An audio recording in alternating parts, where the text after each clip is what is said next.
Hi, welcome back to Lost in Labyrinth. It is my pleasure to have you with me. Allow me to set a context for today's topic. The COVID calamity that we are facing not only brought to fore how resilient we actually are, but it also brought to spotlight the battles each one of us is fighting. Among the things we are most sure about is the uncertainty that these times made us witness.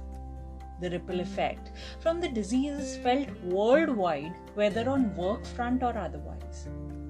And the only thing staring in our face in these ambiguous times is, dropping a C word here, change.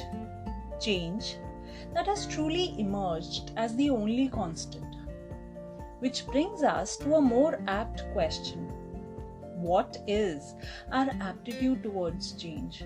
Do we welcome a change or despise it? What is our change readiness? Let me attempt at putting this in perspective through a short story. This is a story about a little kid who lost his father when he was only 5. By 16, he quit school, and the following year he had already lost 4 jobs. By 18, he was married, and by the end of his teenage years, he was a father to a daughter. At 20, his wife left him. He was working as a railroad conductor when he decided to join the army, but was washed out. He applied for law school, but was rejected. He became an insurance salesman, but failed again. He then became a cook and a dishwasher at a small cafe.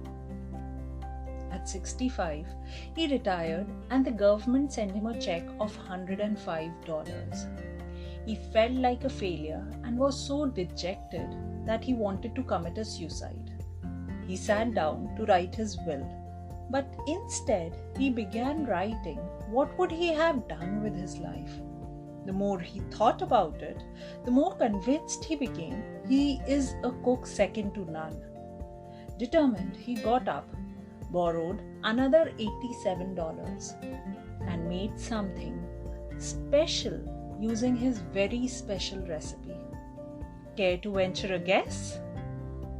This man was Colonel Harland Sanders, who sold his very special fried chicken.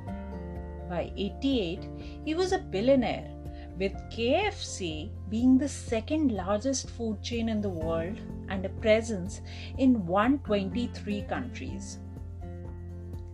Change and transition goes hand in hand. Sometimes it is a disappointment and sometimes a wonderful surprise.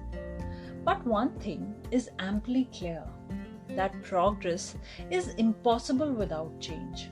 So how then do we cope up with change? It is a 5-step process. Firstly, stop expecting stability. Remember, change is hardest in the beginning, messiest in the middle, and best in the end. Second, accept the past and fight for the future you deem as rightful. Third, focus on values more than fear. Fourth, instead of talking about problems, think about solutions. And fifth, don't stress about stressing. If you can find humor in the whole situation, that is very uplifting. As an Indian woman, we are subjected to more changes than in most of the countries. For one, when we marry, suddenly a carefree girl is expected to be a perfect woman. Bless my in-laws, not everyone is as lucky. And once you are a mother, oh boy, that is an entirely new league. Everything changes, physically, mentally, emotionally, metaphysically, and or any other realms there may be. No wonder, theory goes, women is better suited to handle change than their male counterparts. Even the countries with female leadership were better at handling the COVID crisis. Well, I'm clearly digressing here. So, moving on. Don't assign a timestamp to the outcome of the change. London is 5 hours ahead of Washington, But that doesn't make Washington slow. Or that Obama retired at 55 and Trump only began at 70. The examples are dime a dozen. Ronald Reagan didn't make it to Hollywood, but became the 40th US president and for consecutively 2 terms between 1981 to 1989. Or Peter Roget, who invented thesaurus at the age of 73. My point being, change. Change is risky, but also beautiful. With each change, you discover more of yourself. So embrace the uncertainty.